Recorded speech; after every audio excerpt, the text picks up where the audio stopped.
pues sabemos que se construye, bueno, se crea, se construye una contraposición que es el indeterminismo. Y este tiene también su imagen, su metáfora y su método, que son el vasto universo, expandible, sin fin, etcétera,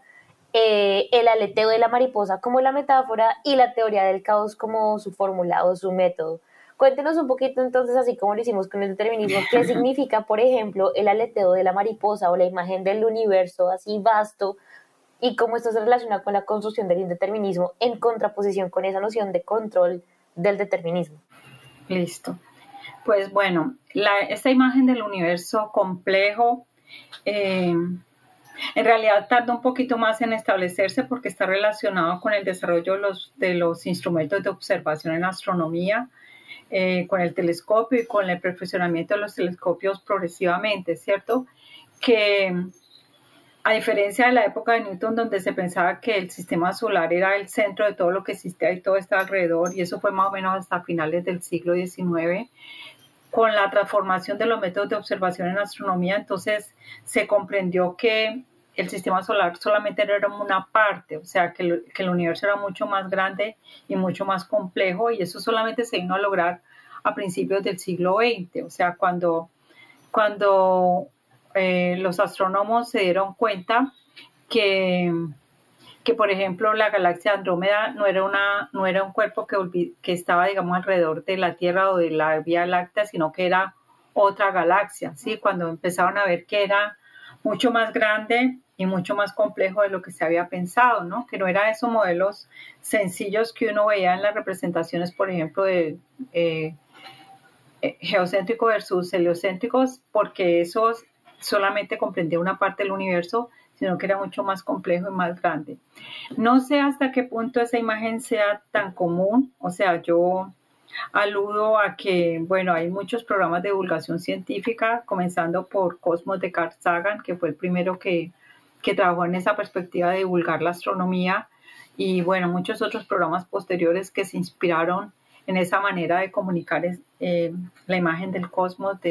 así, o sea, no como algo sencillo, no como algo simple donde la disputa era entre si el centro era la Tierra o si el centro era el Sol, sino algo mucho más complejo donde el sistema solar era una parte de eso.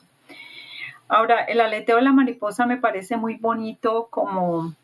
imagen, porque una de las características de los sistemas dinámicos inestables o sistemas de comportamiento caótico es la sensibilidad a las condiciones iniciales.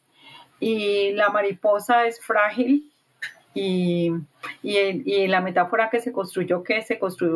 a raíz de la representación de las ecuaciones que hizo Lorentz cuando estaba estudiando el clima, que tenía 3 variables y que la representó y le salieron 2 curvas geométricas convergentes que se podían pensar como una mariposa, pero como te digo, la imagen es interesante porque alude a esa característica de la sensibilidad a las condiciones iniciales que está presente en el caos y alude también a la interconexión, ¿cierto? Porque es que, pues, hasta cierto punto uno sabe que todo está interconectado en el universo, pero solamente cuando se estudian los sistemas de comportamiento caótico es como más claro que cualquier pequeño cambio puede alterar todo un sistema, ¿no? O que inclusive un sistema vecino puede alterar al otro sistema que tiene cerca. Entonces, por eso me parece que es una imagen que transmite esa idea de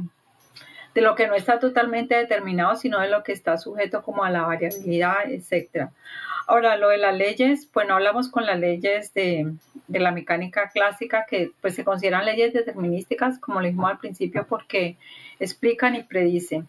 Las probabilísticas explican y dan, digamos, probabilidades pueden ser 2 o 3 probabilidades de lo que puede ocurrir, ¿sí? De acuerdo a la información previa que se tenga. Entonces,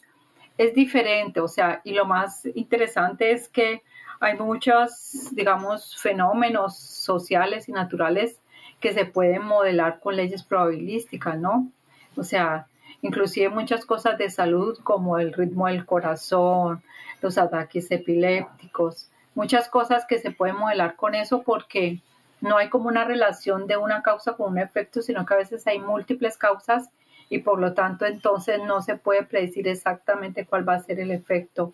del comportamiento de un sistema determinado.